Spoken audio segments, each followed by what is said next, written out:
और बड़ी खबर आपको बता दें, लॉकडाउन 5 30 जून तक जारी रहेगा। इस वक्त की बड़ी खबर आपको बता रहे हैं, लॉकडाउन के 5वें चरण का ऐलान हो गया है और 30 जून तक देश भर में लॉकडाउन रहेगा, यानी कि 1 महीना और लॉकडाउन रहेगा पूरे देश भर में। तो 1 जून से 30 जून तक लॉकडाउन 5 जारी रहेगा। 30 जून तक लॉकडाउन देश भर में बढ़ाया गया है। लॉकडाउन 4 जो है वो कल खत्म हो रहा है और ऐसे में लॉकडाउन 5 कितने दिन का होगा, क्या उसके अंतर्गत छूट मिलेगी, कितनी रियायत होगी, इस पर सभी की निगाहें थी। और ये बड़ी खबर, 30 जून तक जारी रहेगा लॉकडाउन 5। तो लॉकडाउन का 5वां चरण जून के पूरे महीने जारी रहेगा देश भर में। इस वक्त की बड़ी खबर आपको बता रहे हैं, गृह मंत्रालय ने लॉकडाउन 5 के मद्देनजर गाइडलाइन जारी कर दी है।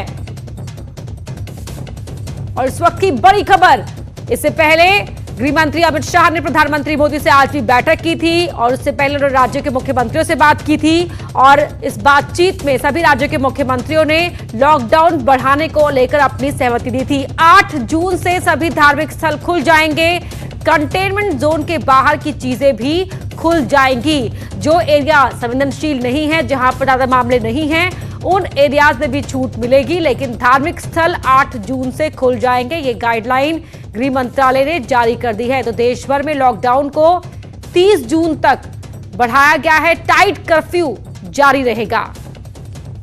तो 8 जून से धार्मिक स्थल खुलेंगे, कंटेनमेंट जोन के बाहर की जो चीजें हैं वो खुल जाएंगी और धार्मिक स्थल खोलने की इजाजत लंबे समय से मांगी जा रही थी। तो 8 जून से धार्मिक स्थल खोल दिए जाएंगे। इससे पहले पश्चिम बंगाल की सरकार ने यह फैसला लिया था कि 8 जून से उनके यहाँ सभी धार्मिक स्थल खोल दिए जाएंगे। अनूप गुप्ता हमारे सहयोगी जुड़ गए हैं। अनूप, क्या है गाइडलाइन लॉकडाउन 5 के मद्देनजर? देखिए, गाइडलाइन जिस तरह से कहा जा रहा था कि लॉकडाउन को बढ़ाया जाएगा, क्योंकि पिछले दिनों जिस तरीके से हमने देखा कि गृह मंत्री अमित शाह ने सभी राज्यों के मुख्यमंत्रियों से भी बात की है और एक जो सामान्य तौर पर निकलकर सामने आया कि लॉकडाउन को अभी खत्म नहीं किया जाना चाहिए। हालांकि कई तरह की छूट जरूर मिली है। यही वजह कि पूरे 1 महीने के लिए लॉकडाउन को बढ़ाया गया है। कई तरह की छूट है, कई तरह की कमर्शियल एक्टिविटीज को रियायत दी गई है। आगे और जो है वो राज्य सरकारों पर छोड़ा गया है कि राज्य सरकार किस तरीके से आगे लॉकडाउन में किस तरह की सहूलियत देनी है वो दे सकती है। जी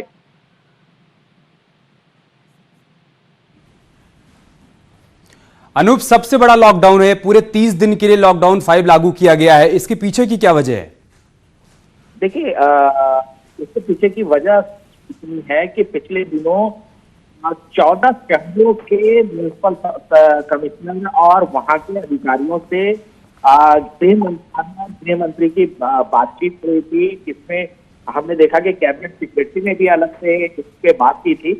और जिस तरीके से लगातार कोरोना पेशेंट में बढ़ोतरी हो रही है और इस महामारी में जिस तरह से महामारी को लेकर के लगातार जो है वो पेशेंट की संख्या बढ़ रही थी। हालांकि गृह मंत्रालय की तरफ से कहा ये जरूर जा रहा है कि इसमें बहुत हद तक जो है कंट्रोल है भारत में। लेकिन अगर इस लॉकडाउन को अगर खत्म कर दिया जाता तो जाहिर सी बात है कि जो रोकथाम और लगातार जो एक सरकार सफल हो रही थी कोरोना पेशेंट को रोकने में, उसमें कहीं ना कहीं दिक्कत आ सकती थी। यही वजह है कि मुख्यमंत्रियों ने भी इस बात को रखा था केंद्र सरकार के सामने कि अभी लॉकडाउन को खत्म ना किया जाए। और सबसे बड़ी आपको बात बता दूं कि जिस तरीके से श्रमिक स्पेशल ट्रेन चलाई गई या ट्रेनों का परिचालन किया गया या फिर फ्लाइट खोला गया, तो ऐसे में गृह मंत्रालय भी इस बात को समझ रहा है कि ये बीमारी थोड़ी स्प्रेड कर सकती है।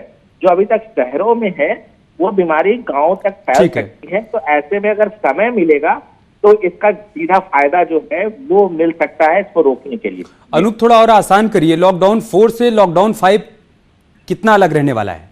देखिए, अलग रहने वाला है इस वजह से कि क्योंकि कई छूट जो है इस लॉकडाउन 5 में मिलने जा रहा है लोगों को। दूसरी तरफ राज्य सरकारों को और अधिकार दिया गया है कि किस तरह से वो कमर्शियल एक्टिविटीज अपने क्षेत्र में खोल सकते हैं, क्या आगे छूट दी जा सकती है लोगों को, जिससे एक सेफ जोन में जो है वो कमर्शियल एक्टिविटी शुरू हो जाए। तो तमाम चीजें हैं। इसके अलावा जिस तरह से कर्फ्यू के टाइमिंग को भी बदला गया है, तो ये तमाम चीजें हैं। इसको लेकर जो है वो गृह मंत्रालय ने गाइड शॉपिंग मॉल्स, रेस्टोरेंट, क्या अपडेट है इसको लेकर?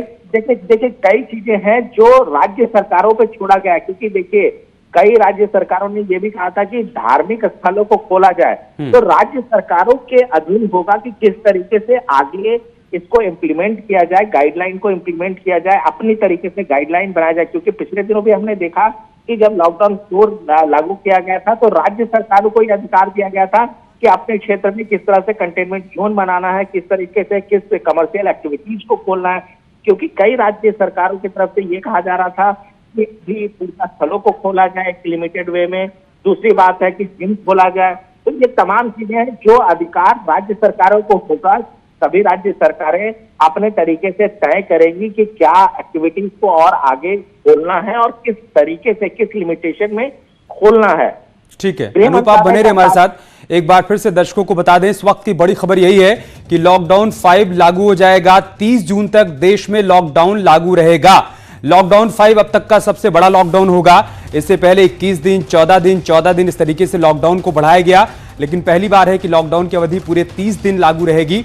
मतलब 31 मई को लॉकडाउन 4 खत्म हो रहा है और 1 जून से लेकर 30 जून तक लॉकडाउन 5 लागू रहेगा, लेकिन तमाम रियायतें इस दौरान दी जाएंगी। राज्य सरकारों को इस बात का अधिकार दिया गया है कि राज्य सरकारें यह तय करें कि क्या कुछ खोला जा सकता है, किस जोन में क्या कुछ सहूलियत दी जा सकती है। थिएटर, बार और पब बंद रहेंगे, लेकिन जानकारी मिल रही कि शॉपिंग मॉल्स और रेस्टोरेंट खुल सकते हैं। वहां पर भी गाइडलाइंस का पालन करना होगा। साथ ही साथ धार्मिक स्थल भी खोले जाने पर विचार किया जा सकता है। राज्य सरकारें इस दिशा में आगे बढ़ सकती हैं। पश्चिम बंगाल सरकार पहले ही इशारा कर चुकी है कि 8 जून से धार्मिक स्थल खोले जाएंगे। अनूप, और क्या कुछ जानकारी मिल पाई है? अनूप, आपको आवाज मिल पा रही है? बिल्कुल आवाज मिल पाई है। अनूप, लॉकडाउन 4 में 5 जोन थे, green zone, red zone, yellow zone, buffer zone और कंटेनमेंट जोन। लॉकडाउन 5 में क्या जोन भी बढ़ा है या जोन उतने ही रहेंगे? देखिए जोन में कोई फर्क नहीं है। जो कंटेनमेंट जोन है उसमें सख्ती की बात कही गई है। और इसके अलावा होटल और रेस्टोरेंट जो है वो 8 जून से खोलने की बात कही गई है। लेकिन देखिए ये फाइनल चीज, जिस बात का जिक्र हम पहले भी कर रहे थे, कि फाइनल राज्य सरकारों को करना है कि किस तरीके से किया जाएगा, किस तरीके से उन्हें इम्प्लीमेंट करना है। क्योंकि कई तरह की रियायत हमने देखा था कि लॉकडाउन 4 के वक्त में भी किया गया था राज्य सरकार की तरफ से, केंद्र सरकार की तरफ से, लेकिन पूरा अधिकार जो था वो राज्य सरकारों के पास था। देखिए अगर उत्तर प्रदेश की अगर हम बात करें और हम नोएडा की बात करें तो नोएडा में किसी तरह की कोई छूट नहीं मिली थी लॉकडाउन 4 में भी। इसके अलावा उत्तर प्रदेश के कई ऐसे क्षेत्र थे जहां पर कोई छूट नहीं दी गई थी। तो ये उन्हीं क्षेत्रों में मेरठ और आगरा भी शामिल है। अनूप, आप बने रहे हमारे साथ। आगरा से हिमांशु और मेरठ से हमारे संवाददाता इस वक्त उमेश हमारे साथ जुड़ चुके हैं। उमेश, क्या रिएक्शन, क्या प्रतिक्रिया है वहां से? लॉकडाउन 5 30 जून तक लागू रहेगा।